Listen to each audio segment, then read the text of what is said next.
It was a late Saturday night, technically an early Sunday morning, about 1:30 in the morning when the phone rang and all I could hear was horrific sobbing on the other end. I'm so happy you're here. My name is Shy Boston, and it's a privilege to welcome you to Coffee, Cocktails, and Clarity. Real women, real talk. It's a safe space created for women like us who want to have authentic conversation around everything that impacts our life, careers, and relationships. Go ahead, grab your favorite beverage, and get comfy. Now, let's have a chat. Today I'm coming to you and I am drinking a pineapple Fanta. One of my favorite drinks. Hold on, let me take a sip. I don't drink it that often. But there's something about a pineapple Fanta that just hits the spot. Anyway, let's continue with the story. So we got the call, and it was a family member bawling her eyes out that two of our other family members, her children, had been involved in a head-on collision. It ended up that they were fine, but the driver that hit them was distracted in their vehicle. Age has nothing to do with it, although they were relatively young in their 20s. But it was what caused the accident. That was the bigger issue. They dropped their cell phone in the vehicle. And what they thought would take just a second to bend down and pick up resulted in them crossing a median and slamming head on into our family members.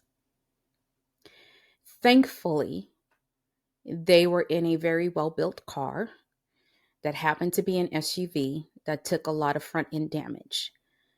The airbags went off and there was no other damage to the vehicle like broken windows or things like that, which meant that our family members inside were relatively safe and walked away with some bumps and bruises that will heal over time and muscle tissue damage that'll heal over time.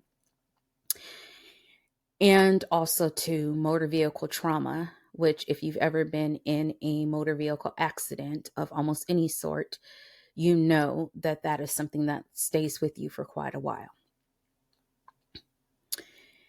Hearing the cries, the fear, knowing the uncertainty of what the outcome and result of that was going to be, I've been there and I've lived through that in my own personal accidents.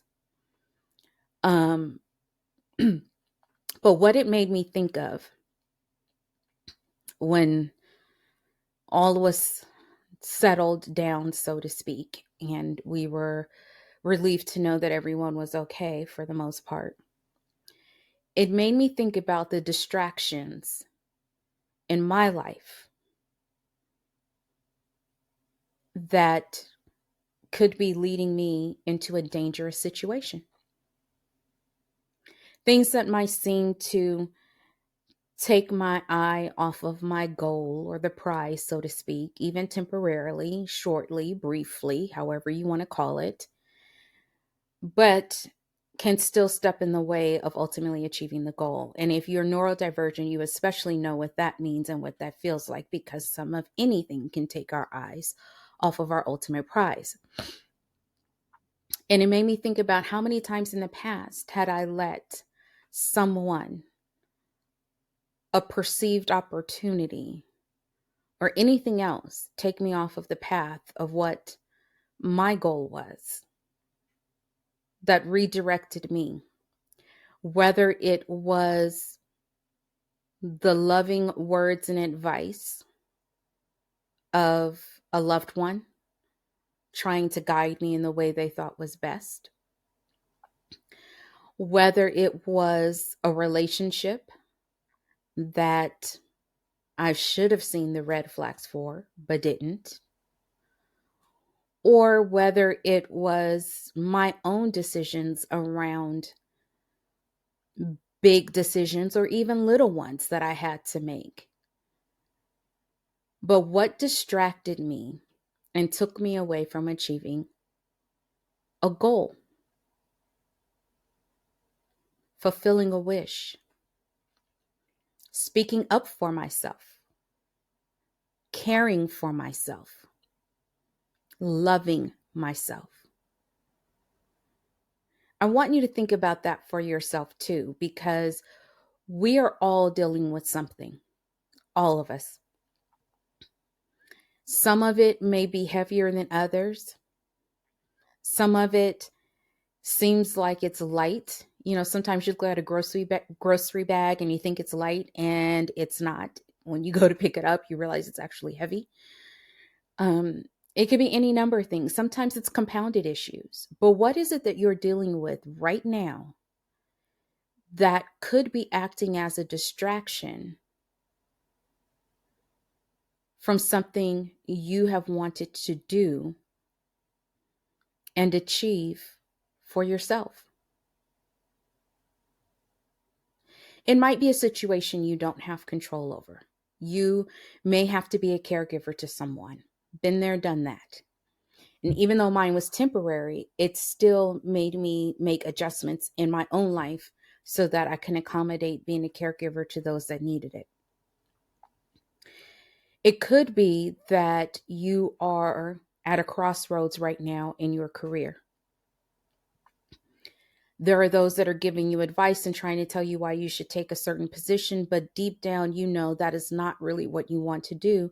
And that if you take that position, it could keep you from doing what you really want to do in your career or going down a different path that could get you there, even if it takes a little bit longer, but it'll get you there to where you want to be. Perhaps it's the relationship that you're in. You know that you should not be in this relationship. Maybe it's a relationship where it's just verbal, as you might say, the just part. He's verbally saying things, or she is verbally saying things that put you down, makes you feel less than, diminishes your worth in your eyes, because you already know you're not valued in theirs. Maybe it's not verbal. Maybe they're just bumming off of you. They're lazy. They're not contributing to the household. They're not helping you when you come home from work by having, I don't know, dinner ready or DoorDash on the way. Maybe they didn't take care of the kids. Maybe they're not involved in your life, but expect you to be completely involved in theirs. Maybe it's something much more and much worse. It could be that we're involved in toxic relationships within our families. We're aiming to please, we're people pleasers, and we're aiming to please, and that is distracting us from achieving our goals. And all of these situations can ultimately lead us into a dangerous path. If you're a caregiver who is not giving care to yourself, you're on a dangerous path. You are working your way towards a head-on collision with your physical, mental, and spiritual health. If you are looking at your career and you're being forced into a job that or position or down a path that you're like, this really is not for me, you could be in a dangerous position, because you could end up in a position where now you're stuck in that role for a long time. It could be that you're being put in that role because you are not expected to succeed.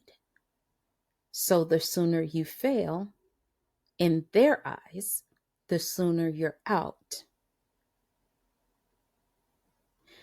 It also could be that this is the setup for you to be laid off because they know they're going to slowly eliminate this position by eliminating everything else and continuing to pile the work on a certain departments until they're ready to get rid of that department. Could be any number of things. And it could be setting you also up for having health that is not going to be good because you will be stressed out to the max. Even if you can do the job and you're good at it, and it's not something you want to do, you will still have stress and anxiety, and that will leave marks inside your body on your health that you may not see for years to come. If you're in a relationship where they're taking way more than they're giving, and if what they're giving is painful in any way, you are definitely on a path where you might end up in a dangerous situation. You see, I want you to think about what are the things that are in your best interest and what are the things that are serving you. Yes, there are some things that we have to do for a time. Then what do we do to make sure we are balanced so that we are able to care for ourselves, to pursue our goals, to achieve what we're trying to achieve, to get away from what is no longer serving us, and to do so safely, and to read the entire situation so that we can make the best decision to maneuver into a better position. You see, if that person that was in the car that night decided to pull over and stop, then pick up their cell phone, they would have maneuvered themselves into a better position to avoid a dangerous situation that not only impacted them, but then others around them. It didn't just impact my family members who were involved in the accident. It also impacted those who had to witness the accident. It impacted the first responders who had to come out to another accident and hope and pray that whoever was involved would be able to walk away from it, that they would not have to make any arrests that night, that they would also be able to be safe and go home to their families. You see, I also have family members who've been firefighters, police officers, and paramedics, EMTs, close friends who I consider family, who are also nurses and doctors. And we don't think about the ramifications sometimes of our actions. When I was a traffic school instructor, I used to teach people this. And I was like, you know what? You think that just switching a lane without the blinker on, or, cutting somebody off, or even possibly getting into an accident only involves you or you and that other person. The reality is it's a ripple effect. So now when we're talking about being distracted and possibly being put into a situation that is dangerous, look at who else we impact. The ones who love and care about us. Maybe that's family, friends we call family. Maybe it's our employees, or it's our team, our departments, our businesses. Maybe it's our health. And now all the doctors and nurses and everyone else who will have to care for us. in our time of need when it could have been prevented by maneuvering things differently, pulling over to the side if necessary, just letting it be and keep on driving and get to your destination. Waiting until you got to the stoplight or a stop sign.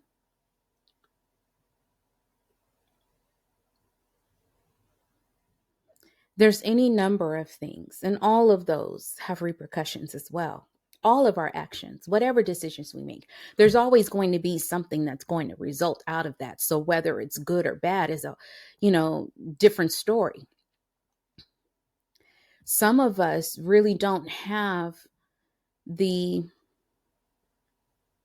time or the ability to think through some of our decisions. As these distractions come at us, we have to make split-second decisions. But I'm going to encourage you, even if it's a split second, take the time. Split-second decisions can have lifelong ramifications that one is not prepared for, and some of which may not be able to be corrected or fixed.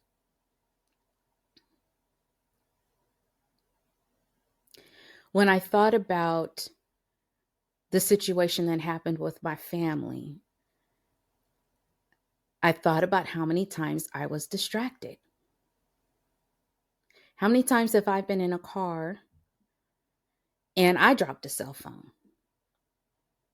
or that really good McDonald's French fry?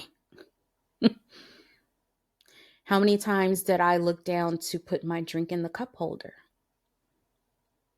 How many times was I driving and putting on my lipstick? I've seen women put on full faces while they're driving.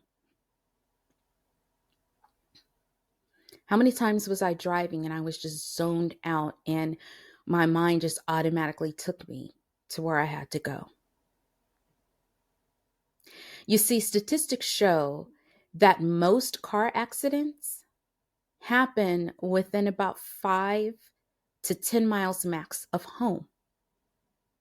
And the reason for that is our brains get so used to the routes that we take, or routes, depending on where you are. So we get so used to those. We go on autopilot.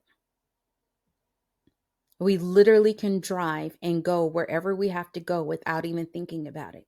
That's why sometimes we'll be like, wait a minute, how I got here quick? Or I didn't even realize my exit was coming up. Distractions. Sometimes being comfortable with the uncomfortable. We know we should be paying attention, but we've been down this road so many times. We know that we should be making some changes. But right now, it's just not a good time. I need to stay on this path. Distractions of every sort can be good or bad and can lead us down a path that we may or may not want to be on, that could cause us injury, or sometimes cause us to wake up. You ever been driving down a road or a freeway or highway that's very familiar to you? And all of a sudden you start seeing the orange signs that so many feet ahead, there's a lane change. You're thinking, okay, no big deal. So this lane's going to merge here. But then as you get there, you start to see all the traffic backing up. And then you start to see that, oh no, this is a weird lane change because they want me to go here. Then they want me to go here. Then they want me to go here. Sometimes it's a complete detour, often into a neighborhood you have never traveled before. Now you're trying to get your Waze on or your GPS or whatever else so that you can figure out, how do I either get back on the highway or get back onto the main street so that I can get home? Sometimes distractions can wake us up. Maybe we're driving and we're in a zone. We're not even paying attention and we have to stop, and we stop, and all of a sudden, boom, boom, boom, you hear your cell phone hit the floor. What happens? You jerk awake and you're like, oh, wait a minute. Now you're out of the zone. And that's when you might look around to realize where you are.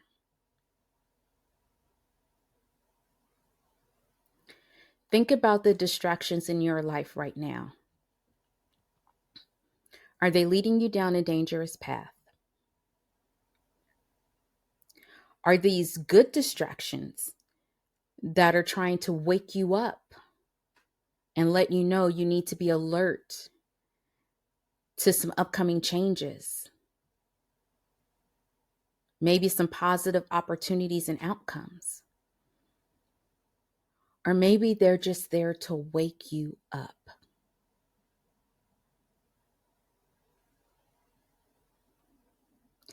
Whatever you decide today in what those distractions are,